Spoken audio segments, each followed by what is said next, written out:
देखो, मैं अपनी बात शुरू करूंगा मेरी कहानी से। आपको सबको मालूम है ना, कभी मैं भी डायरेक्ट सेलर था, नेटवर्किंग करता था। मैंने नेटवर्किंग शुरू करी थी 1998 में, 1998, यानी आज से लगभग 23 साल पहले। 23 साल पहले जो मेरी स्टोरी है वो ये है कि मैं एक बहुत ही इकोनॉमिकली चैलेंज फैमिली से बिलोंग करता हूँ। 23 साल पहले ट्यूशन पढ़ाता था फिजिक्स की, IIT मेडिकल एस्पिरेंट्स की पढ़ाता था, और छोटा सा एक कोचिंग सेंटर खोल के बैठा हुआ था। बहुत ज़्यादा पैसे नहीं थे। एक कमरे के मकान में किराए में 7 लोग रहते थे। उस समय मेरा एक पड़ोस में दोस्त रहता था। वो मुझे एक कंपनी में प्रेजेंटेशन दिखाने ले गया। उसने मुझे बोला, यार पैसे कमाने। मैं कहा, कैसी बात कर रहे हो, इसमें सबसे ज़्यादा किसी चीज़ की जरूरत है तो पैसे की जरूरत है। छोटे छोटे सपने थे कि कोई अपना छोटा सा घर हो जाए, कोई एक छोटी बाइक हो जाए। पैसे कौन नहीं कमाना चाहता। तो उसने मुझे बोला, पैसे कमाने एक बहुत बढ़िया काम है। मैं कहा, हाँ यार कमाना चाहता हूँ, बता क्या काम है। कहता ऐसे नहीं, बड़े भैया मेरे एक बहुत अच्छा काम कर रहे हैं, हम मिलके एक साथ वो काम कर सकते हैं, तो कल अपना तैयार रखिए, उनके ऑफिस चलेंगे। मैं ठीक है। बहुत अच्छा, बहुत क्लोज फ्रेंड था मेरा। तो अगले दिन वो मुझे ऑफिस में ले गया, जहाँ पे 300-400 लोग काम कर रहे थे। सबने टाई लगा रखी थी, पैंट शर्ट फर्स्ट क्लास, बहुत ही बढ़िया एनर्जेटिक माहौल। और वहाँ पे प्रेजेंटेशन शुरू हुई। उस कंपनी का नाम था जापान लाइफ। पता नहीं आप में से किसी ने उसका नाम सुना है? कितने लोग हैं जिसने उस कंपनी का नाम सुना? बहुत। आज वो कंपनी एग्जिस्ट नहीं करती, पर उस समय वो भारत में पहले 2 ही कंपनियां थी, एक एमवे और एक जापान लाइफ। उस कंपनी का सिर्फ एकमात्र एक ही प्रोडक्ट था उस समय। उसके 3 वर्जन थे, पर एक ही प्रोडक्ट था, और प्रोडक्ट था गद्दा, मैट्रेस। उसमें गद्दे के 3 मॉडल थे। उसमें जो सबसे सस्ता गद्दा था वो 72,000 रुपए का था, 1998।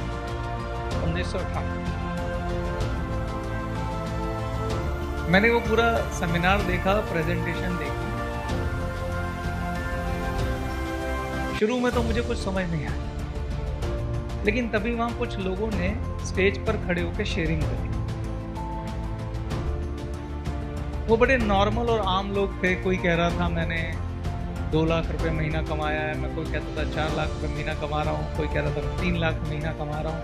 1998 में कोई व्यक्ति 3 लाख रुपए महीना कमा रहा है, बहुत बड़ी बात है। अब जब वो लोग शेयरिंग कर रहे थे तो मुझे लग रहा था पता नहीं है सच बोल रहे हैं, झूठ बोल रहे हैं, क्या है। दुनिया भर के सवाल चल रहे थे, लेकिन उस समय पहली बार मुझे जिज्ञासा हुई कि कुछ हो रहा है। वहां पे कुछ लोग हमारे मोहल्ले वगैरह के भी थे, कुछ लोग जिन्हें मैं जानता था वो भी मिले। तो मैं हर एक को कोने में ले जाके पूछता था, यार ये सब सही है क्या, ये 3-3 लाख रुपए महीना कमाते हैं, ये ठीक बोल रहे हैं? तो हर व्यक्ति मेरे कंधे में हाथ रख के बोलता था, अरे बिल्कुल बहुत बढ़िया जगह आ गया, तो भाग्यशाली है, बहुत अच्छी कंपनी है, बहुत शानदार है, और ये सब सही कह रहे हैं। 10-15 मिनट उन्होंने मेरी काउंसलिंग करी, समझाया। 2, 4, 6, 8, 16 सब ऊपर से निकल। उसके बाद जाके मेरे दोस्त ने अपने भाई की एक फाइल दिखाई मुझको। उस फाइल में उसके चेक लगे हुए थे। मुझे आज भी याद है, स्टैंडर्ड चार्टर्ड बैंक होता था उन दिनों, उसके चेक थे। ठीक। अब वो चेक देखे तो मैं बड़ा हैरान हुआ, लेकिन फिर भी मन में डाउट था कि ये चेक भी असली है कि नकली है। एक बात थी कि मेरे बेस्ट फ्रेंड का भाई था वो, लेकिन फिर भी एक मन में था कि क्या ये मुमकिन है, क्योंकि विश्वास ही नहीं हो रहा था। फिर उसने और फाइल का पन्ना पलटा तो वहां बैंक स्टेटमेंट लगी हुई। उसने कहा, ये बैंक स्टेटमेंट चेक कर। जब मैंने वो देखा ना, और मैंने वहां देखा कुछ, मैं तो पढ़ा लिखा था, BSc ऑनर्स फिजिक्स कर रखी थी, वहाँ पे कुछ ऐसे भी लोग थे जो मतलब मेरे मोहल्ले में ज़्यादा पढ़े लिखे लोग भी नहीं थे, कोई छोटा मोटा काम कर रहे थे और वो सब ऐसे चेक लेके घूम रहे थे। तो बस मेरे मन में एक ही समझ में आया कि अगर यार ये लोग पैसे कमा सकते तो मैं भी कमा सकता हूँ। पर बड़ी समस्या क्या थी, वो थी ज्वाइनिंग। ज्वाइनिंग कितनी थी? 72,000 रुपए की ज्वाइनिंग। उन दिनों ज्वाइनिंग चलती थी, जैसे हमारे यहाँ फ्री ज्वाइनिंग होती है, उन दिनों आप 72,000 रुपए का गद्दा लेके ही ज्वाइन कर सकते थे कंपनी में, नहीं तो आप ज्वाइन नहीं कर सकते। ये कंडीशन थी उस कंपनी में। जब वो 72,000 रुपए की कहानी आई तो मेरी सुई थोड़ी ढीली हो गई। यार 72,000 कहाँ से लाऊं? मैं घर गया रात को, मुझे नींद नहीं। वो 3-3 लाख के चेक, वो 2.5 लाख के चेक, वो सारे लोग, वो भीड़, वो ऑफिस मेरे दिमाग में घूमता था। फाइनली मैंने अपने मन को पक्का किया कि भाई अगर बिजनेस करना है तो मेरे को नहीं लगता मेरी ज़िंदगी में इसके अलावा कोई रास्ता है अमीर होने का, और 72,000 रुपये की इन्वेस्टमेंट करनी पड़ेगी। मैं एक ऐसा व्यक्ति हूँ दोस्तों, मैं जिसने कभी ज़िंदगी में ब्याज पे कभी पैसा नहीं उठाया, यहाँ तक कि अपना घर खरीदने के लिए, अपनी गाड़ी खरीदने के लिए। ये मेरा अपना एक सिद्धांत है। मेरे फादर का ऐसा मानना है कि आपको ब्याज पे पैसा नहीं उठाना चाहिए।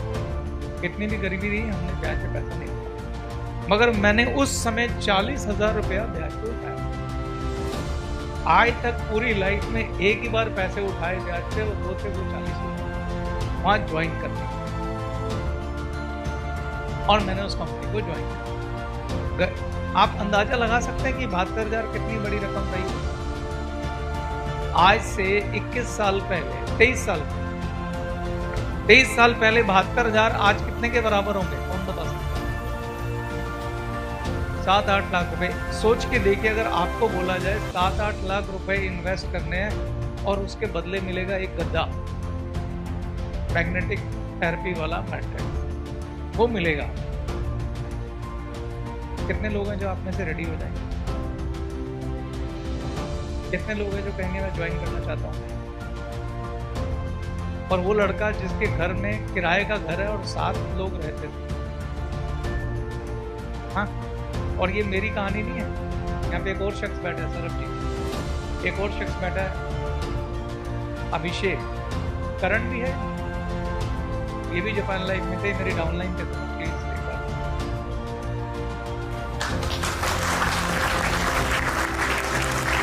और हम एक जैसे से, अभिषेक भी ट्यूशन पढ़ाता था, सरबजीत भी एक 7,000 रुपए की नौकरी करता था, मुझे आज भी याद है। एक मारुति कंपनी में सेल्समैन था, 7,000 की तनख्वाह थी, और इसको कहा जा रहा है कि 72,000 रुपये रेंज,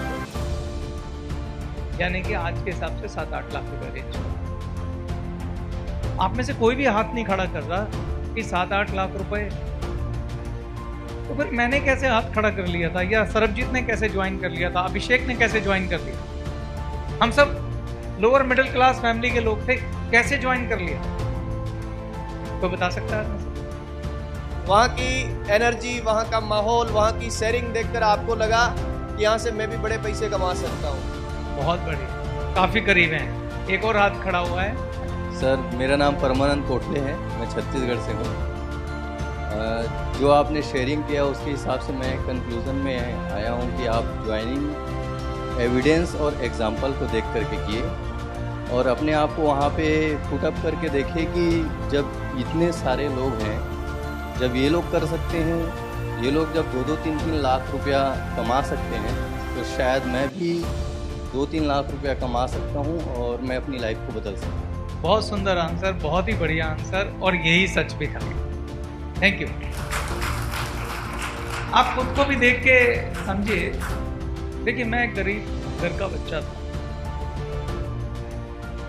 ना तो मैं प्रेजेंटेशन देख के ज्वाइन किया, ना मैं गद्दा देख के ज्वाइन किया। अगर गद्दा देख के ज्वाइन किया था तो गद्दे की कीमत बहुत ज़्यादा थी। मैंने वहाँ पे सिर्फ 2 ही चीज़ें देखी, कौन लोग हैं जो पैसा कमा रहे हैं और कितना कमा रहे हैं। अगर ये कर सकते हैं तो क्या मैं कर सकता हूँ? तो मैंने सिर्फ चेक देख के ज्वाइन किया, माहौल देख के ज्वाइन किया, शेयरिंग देख के ज्वाइन किया, क्योंकि मुझे रात को उनके 2 दूनी 4 दूनी 8 के सपने नहीं आ रहे थे, कुछ चेक्स के सपने आ रहे थे। वो लोग जो शेयरिंग कर रहे थे उनके सपने आ रहे थे, यार अगर ये लोग कमा सकते हैं तो मैं क्यों नहीं कमा सकता। हम सब अपनी लाइफ में इसी तरीके से चलते हैं। आप सोच के देखिए, खाली ये तो डायरेक्ट सेलिंग की बात हो गई। हम अपनी लाइफ में कोई वैसे भी बिजनेस करते हैं, जैसे हमारे मोहल्ले में किसी ने कोई दुकान खोली वीडियो गेम की और वो बहुत अच्छे पैसे कमाने लग गया, तो आप ये नहीं समझते कि वीडियो गेम कैसे चलता। आपको समझ में आता है इस बिजनेस से इसने पैसे कमा लिए, गाड़ी ले ली, मुझे भी कर लेना चाहिए। ऐसे होता कि नहीं होता? बाद में समझते हैं कि वीडियो गेम की दुकान कैसे चलती है, कैसे नहीं चलती, लेकिन फैसला हम उसकी सफलता देख के लेते हैं। यस और नो? सेम मेरे साथ हुआ और मुझे मालूम है कहीं ना कहीं आप जितने लोग बैठे हैं, आप में ज्यादातर लोगों ने डायरेक्ट सेलिंग में आने का फैसला इसी आधार पर, एग्री और डिसएग्री। M for money. हम सब लोग बिजनेस के लिए, पैसा कमाने के लिए डायरेक्ट सेलिंग में आते हैं। पहले दिन ना तो किसी ने प्लान समझा था, ना किसी ने, और जिन्होंने प्लान समझा भी था वो भी शक कर रहे थे। आप सोच के देखिए, कोई आपके सामने कागज पे 2 दूनी 4 दूनी 8 दूनी 16 दूनी 32 करके लाइनें खींचता रहे और आपको बोले लगाओ जरा पैसे, आप लगाएं? पहली चीज आप कहेंगे एविडेंस, क्या सबूत है जो तुम बोल रहे हो ठीक है? बोले क्या सबूत है जो तुम बोल रहे हो ठीक है? लेकिन जैसे कोई आपके सामने प्लान दिखाने की बजाय ये बोले कि मैंने देखिए भाई साहब, मैं गरीब घर का बच्चा था, मैं यहाँ से 3 लाख रुपए कमाता हूँ, ये रहा सबूत, ये रही मेरी गाड़ी, आप प्लान भी नहीं समझेंगे। आप कहेंगे भाई बता मुझे काम शुरू करना है ये वाला। एग्री और डिसएग्री? यही डायरेक्ट सेलिंग में होता है। डायरेक्ट सेलिंग बिजनेस है एविडेंस का, डायरेक्ट सेलिंग बिजनेस है ऊर्जा का, एक्साइटमेंट का, एनर्जी का, टीम वर्क का, जोश का। जो जोश आप अभी दिखा रहे थे ना यहाँ पे, किसी को बुला लीजिए, कोई प्लान मत दिखाइए, सिर्फ ये एनर्जी दिखा दीजिए। यहां खड़ा कोई व्यक्ति अपना चेक दिखा दे, मैं गारंटी से बोल रहा हूं, उस व्यक्ति को बोलोगे ना तो प्लान समझ लो, कहेगा यार वो बाद में समझ लूंगा, पहले ज्वाइन करा, मुझे इस टीम का हिस्सा होना है, ऐसी जोशीली टीम का हिस्सा होना है, ऐसी एनर्जेटिक टीम का हिस्सा होना है, मुझे तुम्हारे परिवार का हिस्सा होना है। ऐसे तो लोग पाए नहीं जाते बाहर। आप समझ रहे हैं?